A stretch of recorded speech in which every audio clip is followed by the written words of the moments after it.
Hello बच्चों, class 9 की lecture series में आपका स्वागत है।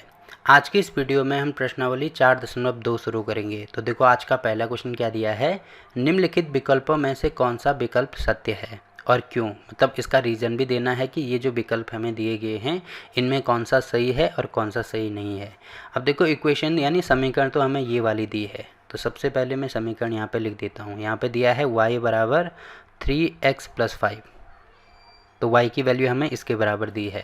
और साथ में हमें दिया है, इसमें पहला पार्ट ये दिया है कि एक अद्वितीय हल है। अ का मतलब होता है नहीं, ठीक है। अद्वितीय का मतलब होता है दो, मतलब जिसके दो हल नहीं होंगे। अब दो हल नहीं होंगे तो कितने हल होंगे, केवल एक हल होगा। मतलब इसका बोलने का मतलब ये है कि जिसका केवल एक हल है, ठीक है। पहला पार्ट ये दिया है। दूसरा पार्ट में हमें दिया है कि केवल दो हल हैं, यानी केवल दो ही हल हो सकते हैं। और तीसरे पार्ट में हमें दिया है कि अपरिमित रूप से अनेक हल हैं। अब देखो हल होने का मतलब क्या है, हल होने का ये मतलब होता है, जैसे समीकरण में मैंने आपको बोला था कि हमेशा ही लेफ्ट हैंड साइड और राइट हैंड साइड होता है। लेफ्ट हैंड साइड बराबर राइट हैंड साइड होता है, ठीक है। तो लेफ्ट हैंड साइड बराबर राइट हैंड साइड होने का मतलब क्या है, इसका मतलब ये होता है कि हमेशा ही लेफ्ट हैंड साइड की वैल्यू राइट हैंड साइड के बराबर आनी चाहिए, ठीक है। ये मतलब बनता है इसका। जैसे एग्जाम्पल के लिए, जैसे कहीं पे 5 लिखा है तो 5 की वैल्यू हमेशा ही 5 के बराबर होगी। मतलब 5 की वैल्यू जब यहाँ पर राइट हैंड साइड में 5 आएगा तभी ये दोनों आपस में बराबर कहलाएंगे। पहली चीज़ तो आपको ये ध्यान रखनी है, ठीक है। मतलब कैसे, कभी भी ऐसे नहीं बोल सकता हूँ मैं कि 4 की वैल्यू 5 के बराबर है। 4 5 के बराबर कभी भी हो सकता है क्या, कभी नहीं हो सकता, मतलब ये बराबर नहीं है। तो हमें ये ध्यान रखना है कि हमेशा ही लेफ्ट हैंड साइड में जो नंबर आता है और राइट हैंड साइड में जो नंबर आता है वो दोनों अगर बराबर हैं तभी मैं इसको समीकरण बोल सकता हूँ। अब जैसे यहाँ पे दिया गया है, ठीक है, यहाँ पे हमें क्या दिया गया है, यहाँ पे y बराबर 3x + 5 दिया गया है। अब देखो थोड़ी देर के लिए अगर मैंने x की वैल्यू 1 मान ली, x की वैल्यू मैंने 1 मान ली, तो मतलब जहाँ पे x है वहाँ पे मैं 1 ले लूँगा, तो y की वैल्यू क्या हो जाएगी, ये देखो यहाँ पे हो जाएगा y बराबर x की जगह पे 1 ले लो तो ये हो जाएगा 3 × 1 बराबर 5, ठीक है। बराबर नहीं +5, सॉरी, यहाँ पे +5 हो जाएगा। अब 3 × 1 मतलब ये तो हो रहा है 3, ठीक है, बीच में प्लस है तो +5। अब 5 और 3 कितना हो जाएगा, अब 8 हो जाएगा। तो आप यहाँ पे देख रहे होंगे कि y की वैल्यू कितनी हो रही है, 8 हो रही है, और x की वैल्यू हमने कितनी ले ली, 1 ले ली। तो अब यहाँ पे देख रहे होंगे, इसका मतलब जब मैं x की वैल्यू 1 लेता हूँ तब y की वैल्यू 8 आती है। कैसे आती है, देखो अगर मैं ये दोनों वैल्यू यहाँ पे रखता हूँ तो y की जगह पे मुझे 8 रखना है और x की जगह पे मुझे 1 रखना है, तो ये हो जाएगा 3 × 1 + 5। अब मैं इसको सॉल्व करूंगा तो 3 एकम 3 और ये कितना हो जाएगा +5, तो ये हो जाएगा 5 और 3 8। तो आप देख रहे होंगे 8 की वैल्यू 8 के बराबर आ रही है ना, तो इसका मतलब ये इसका एक हल होगा। हल होने का मतलब क्या है, हल होने का हमेशा ही ये मतलब होता है कि लेफ्ट हैंड साइड की वैल्यू हमेशा ही राइट हैंड साइड के बराबर होनी चाहिए। तो एक हल तो हो रहा है। अब यही चीज़ x को मैं चेंज करता हूँ, देखो x की वैल्यू अगर मैं 2 रखता हूँ तो y की वैल्यू कितनी आ जाएगी, x की वैल्यू यहाँ पे 2 रख दो तो ये हो जाएगा, यहाँ पे मैं लिख देता हूँ, ठीक है, 3 × 2 + 5, तो 5 दूनी, ये 3 दूनी कितना होगा, ये 6 + 5, तो 6 और 5 कितना हो रहा है, ये 11 हो रहा है। मतलब y की वैल्यू हो जाएगी 11। तो आप यहाँ पे देख रहे होंगे x की वैल्यू जब मैं 2 रखता हूँ तो y की वैल्यू 11 आ रही है। अब इसका क्या मतलब बनता है, इसका मतलब ये बनता है कि y की जगह पे अगर मैं 11 रखता हूँ, x की जगह पे अगर मैं 2 रखता हूँ तो कितना आएगा, देखो ये कितना आ रहा है, 3 दूनी 6 + 5, तो 6 और 5 कितना हो रहा है, 11, यानी 11 की वैल्यू 11 के बराबर आ रही है, ठीक है। तो ये भी एक हल हो गया, तो 2 हल हो गए ना। अब यही अगर मैं x की वैल्यू 3 रखता हूँ तो तब कितना आएगा, देखो 3 × 3 ये हो जाएगा 9 प्लस ये हो जाएगा 5, तो 9 और 5 कितना होगा, ये 13 हो जाएगा, यानी y की वैल्यू 13 के बराबर होगी। तो अगर मैं y की वैल्यू 13 रखता हूँ, x की वैल्यू कितनी रखता हूँ, 3 रखता हूँ, तब भी ये आपस में बराबर आएंगे, तब भी 13 बराबर 13 आएगा, ये आप चेक कर सकते हैं। तो कितने हल हो गए, 3 हल हो गए। वैसे ही देखो x की वैल्यू में जितनी ज़्यादा बढ़ाऊंगा y की वैल्यू भी बढ़ेगी, और ये दोनों वैल्यूज़ आपस में हमेशा ही सेम आएंगी। तो आप यहाँ पे देख रहे होंगे कि इसके तो अनेक हल हो गए। केवल एक हल तब होता है जब इक्वेशन बनी और केवल मतलब एक ही, दो के अलावा मैं और इसमें कुछ भी नहीं रख सकता हूँ, तभी क्या होगा, केवल एक ही हल होगा। अब ये वाली कंडीशन कब होती है, जैसे कहीं पे लिखा है x + y बराबर 12 और यहाँ पे लिखा गया है x - y बराबर 4। अगर ये कहीं पे लिखा गया है तो इसका मतलब क्या होगा, इसका मतलब यहाँ पे केवल दो ही वैल्यू ऐसी होंगी, मतलब x की केवल एक वैल्यू और y की केवल एक वैल्यू ऐसी होगी जो इन कंडीशन को सेटिस्फाई करेगी, कैसे करेंगे, जैसे एग्जांपल के लिए x की वैल्यू मैंने 8 ले ली और y की वैल्यू मैंने 4 ले ली, ठीक है। x की वैल्यू मैंने 8 ले ली, y की वैल्यू मैंने 4 ले ली। अब देखो ये दोनों कंडीशन सेटिस्फाई होनी चाहिए तभी मैं ले सकता हूँ, बाकी और नहीं ले सकता हूँ। तो देखो अगर मैं x की वैल्यू यहाँ पे 8 रखता हूँ तो 8 रख दिया, प्लस y की वैल्यू अगर मैं यहाँ पे 4 रखता हूँ तो 8 और 4 कितना, मतलब बराबर 12 होना चाहिए ना। तो 8 और 4 कितना हो रहा है, 12 बराबर 12 हो रहा है, ठीक है। तो आप यहाँ पे देख रहे होंगे 12 की वैल्यू बराबर 12 के बराबर होती है, पहली कंडीशन सेटिस्फाई हो रही है। और यहीं पे अगर मैं यहीं पे इसको माइनस करता हूँ, मतलब x की वैल्यू मैंने यहाँ पे 8 रख दी और y की वैल्यू मैंने 4 रख दी, तो 8 में से 4 माइनस करेंगे कितना होगा, 4। तो आप देख रहे होंगे 4 की वैल्यू 4 के बराबर हो रही है। केवल कब होगी, जब x की वैल्यू 8 हो और y की वैल्यू 4 हो। अब इसके अलावा अगर मैं कोई भी अन्य वैल्यू इसमें रखता हूँ, जैसे x की वैल्यू मैंने रख दी 7 और y की वैल्यू मैंने रख दी 5, तो अगर मैं इनको जोड़ूंगा, देखो यहाँ पे मैंने 7 रख दिया, यहाँ पे 5 रख दिया, तो 7 और 5 कितना होता है, 12 होता है। इसका मतलब 12 के बराबर है, पहली कंडीशन तो सेटिस्फाई हो रही है। बट अगर मैं यहाँ पे x की वैल्यू 7 रखता हूँ, y की वैल्यू 5 रखता हूँ, तो 7 माइनस 5 करेंगे कितना होगा, 3। तो क्या 3 कभी 4 के बराबर हो सकता है क्या, कभी नहीं हो सकता है।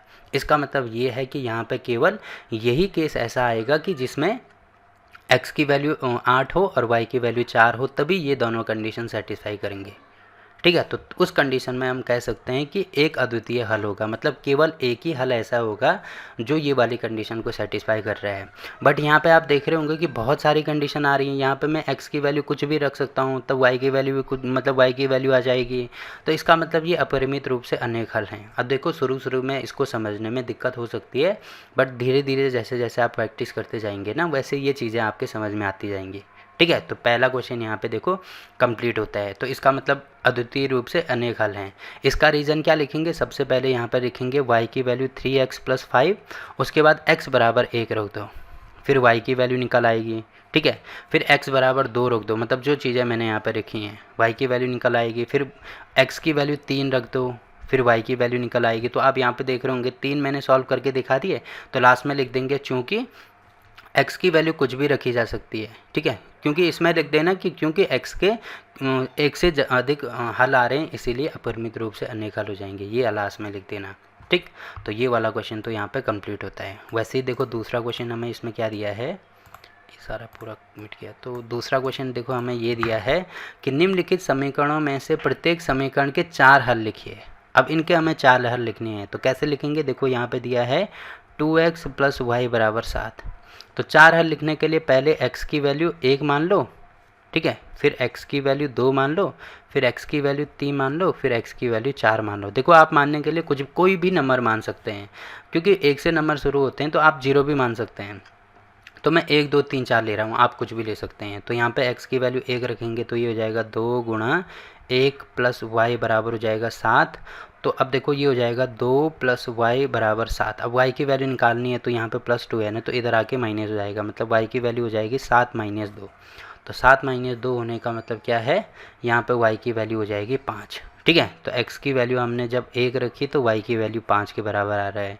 तो एक हल तो ये हो गया, ठीक है। उसके बाद जब हम x बराबर 2 रखेंगे तो ये हो जाएगा 2, x की जगह पे 2 रख दो, तो 2 + y बराबर हो जाएगा 7। अब 2 × 2 ये होगा 4, + y बराबर हो जाएगा 7। अब इसको इधर लेके आएंगे, क्योंकि y की वैल्यू मुझे चाहिए, तो y बराबर हो जाएगा 7। ये यहाँ पे प्लस है तो यहाँ आके माइनस हो जाएगा। तो y की वैल्यू आप देख रहे होंगे 7 में से 4 माइनस करेंगे तो 4 और 3 7, मतलब यहाँ पे हो जाएगा 3, ठीक है। दूसरा हल निकाल दिया। वैसे ही तीसरे हल के लिए x की वैल्यू हम 3 रखेंगे, तो यहाँ पे x की जगह पे 3 रखेंगे तो कितना हो जाएगा, ये 2 × 3 + y बराबर होगा 7 के, तो ये हो जाएगा 6 + y = 7। तो y की वैल्यू अगर इसको इधर लेके आते हैं तो ये हो जाएगा 7 - 6। तो 7 में से 6 माइनस करेंगे, यहाँ पे आएगा 1, ठीक है। तो अगर मैं x की वैल्यू 3 रखता हूँ तब y की वैल्यू 1 आती है। वैसे यहाँ पे भी लिखेंगे x = 2 तो y = 3, ठीक है। अब x की वैल्यू अगर मैं 4 रखता हूँ तो यहाँ पे वैल्यू रख दो, 2 × x की वैल्यू 4 है + y = 7। अब ये हो जाएगा 8 + y बराबर ये होगा 7। अब इधर मतलब ये प्लस है तो इधर आके माइनस हो जाएगा, तो y की वैल्यू आ रही है 7 - 8। अब इसमें से ये माइनस करेंगे तो ये हो जाएगा -1, तो y की वैल्यू -1 आ रही है। तो जब x की वैल्यू 4 रखते हैं तो y की वैल्यू कितनी आती है, -1 आती है, ठीक। तो ये वाला क्वेश्चन यहाँ पे कंप्लीट होता है। वैसे ही बाकी इन वाले क्वेश्चन के लिए आप करेंगे, ठीक है, सेम टू सेम करेंगे। x की वैल्यू 1 मान लो, तब अपना आंसर निकालेंगे तो हमारा आंसर निकल आएगा। जैसे अगर मुझे इसकी वैल्यू सॉल्व करनी है तो यहाँ पे भी x की वैल्यू 1 मान लो, y की वैल्यू मतलब x की वैल्यू फिर 2 मान लो, फिर 3 मान लो और लास्ट में x की वैल्यू 4 मान लो। तो देखो कितना हो जाएगा ये, यहाँ पे सॉल्व करेंगे तो 1 के लिए तो ये हो जाएगा पाई प्लस y बराबर 9। अब इसको इधर लेके आएंगे तो ये हो जाएगा y बराबर 9 माइनस पाई। बस यहीं पे छोड़ दो तो y की वैल्यू ये हो जाएगी। यहाँ पे इसको सॉल्व करेंगे तो इसको अभी मैं डायरेक्ट सॉल्व कर रहा हूँ क्योंकि सॉल्व करना तो अब आपको आ ही गया होगा। तो इसको इधर लेके आएंगे तो ये हो जाएगा 9 माइनस 2 पाई और यहाँ पर वैल्यू रखेंगे तो y बराबर यहाँ पे हो जाएगा 9 माइनस 3 पाई। ठीक है, और यहाँ पे हो जाएगा y बराबर 9 माइनस 4 पाई। ठीक है, तो ये सारे इसके आंसर निकल आएंगे। वैसे ही ये आपके लिए होमवर्क है, ठीक है, इसको आप खुद ही सॉल्व करेंगे। तो ये वाला क्वेश्चन यहाँ पे कंप्लीट होता है। अगर ये वाला क्वेश्चन अगर आपको नहीं आता है तो आप कमेंट करके बता देना, तो मैं अगले वीडियो में इसका सॉल्यूशन दे दूँगा। ठीक, तो ये क्वेश्चन यहाँ पे कंप्लीट होते हैं। अब देखो अगला क्वेश्चन क्या दिया है इसमें। अब देखो इसमें दिया है कि बताइए निम्नलिखित हलों में से कौन कौन समीकरण ये वाले समीकरण के हल हैं और कौन कौन हल नहीं हैं। तो मैंने बोला था ना कि मतलब जैसे ये इसको मानते हैं ये होती है x की वैल्यू, ये होती है y की वैल्यू। ये चीज़ हम निर्देशांक ज्यामिति में पढ़ चुके हैं कि पहले हमेशा ही x की वैल्यू आती है, उसके बाद y की वैल्यू आती है। मतलब पहला पार्ट हमें इसमें दिया है कि x बराबर किसके है, 0 के है, और y की वैल्यू किसके बराबर है, 2 के बराबर है। तो यहाँ पे वैल्यू रखेंगे। अब देखो लेफ्ट हैंड साइड यानी बाएं पक्ष की वैल्यू दाएं पक्ष के बराबर आती है तो इसका मतलब वो हल होगा, और नहीं आती है तो इसका मतलब हल नहीं होगा, जो मैं आपको ऊपर बता चुका हूँ। तो यहाँ पे वैल्यू रखेंगे तो ये हो जाएगा x माइनस 2y बराबर 4। अब x की वैल्यू यहाँ पे 0 रख दो, ठीक है, माइनस 2 इंटू वाई की वैल्यू 2 रख दो, ठीक है, बराबर ये हो जाएगा 4। अब यहाँ पे 0 का मतलब कुछ नहीं है तो ये हट जाएगा, तो ये माइनस 2 दूनी 4। अब देखो 4 अलग चीज़ होती है, माइनस 4 अलग चीज़ होती है। तो माइनस 4 के बराबर हो सकता है क्या? कभी नहीं हो सकता। क्यों? क्योंकि संख्या रेखा पर इस प्रकार से होता है, ये होता है 0 और जो 4 होता है वो दाईं साइड होता है और जो माइनस 4 होता है वो बाईं साइड होता है। देखो ये अलग चीज़ है, ये अलग चीज़ है, तो इसका मतलब ये आपस में बराबर नहीं है। तो यहाँ पे लास्ट में लिख देना, क्योंकि बराबर नहीं है इसीलिए पहला तो हल नहीं होगा। ठीक है, पहला क्वेश्चन यहाँ पे कंप्लीट होता है। अब दूसरा पार्ट आप देख रहे होंगे, ये होती है x की वैल्यू, मतलब सेम टू सेम, पहले x आएगा उसके बाद y, x y उसके बाद x y, ऐसे ही आएंगे। तो यहाँ पे आप देख रहे होंगे x की वैल्यू 4 है तो x बराबर 4 और y बराबर 0। ठीक है, यहाँ पे वैल्यू रख दो। देखो समीकरण हमें दी है x माइनस 2y बराबर 4, तो x की वैल्यू 4 है तो यहाँ पे 4 रखेंगे, ठीक है, माइनस y की वैल्यू 0 है तो 2 गुणा 0 बराबर 4 के। तो आप देख रहे होंगे यहाँ पे 4 आ रहा है और यहाँ पे 0 आ रहा है। ठीक है, 0 का मतलब कुछ नहीं, तो ये देखो कितना आ रहा है, 4 के बराबर आ रहा है। अब देखो 4 के बराबर होता है क्या? बिल्कुल होता है, इसका मतलब ये इसका एक हल होगा, तो ये तो हल हो रहा है। ठीक, तो ये वाला क्वेश्चन कंप्लीट हो गया। वैसे ही अब अगले पार्ट के लिए मैं इसको यहाँ से मिटा देता हूँ। अब देखो यहाँ पे x की वैल्यू है 4 और y की वैल्यू है 0। ठीक है, दोबारा यहाँ पे वैल्यू रखेंगे तो कितना हो जाएगा, ये वाला हो गया है क्या? एक बार मैं दिखा देता हूँ आपको।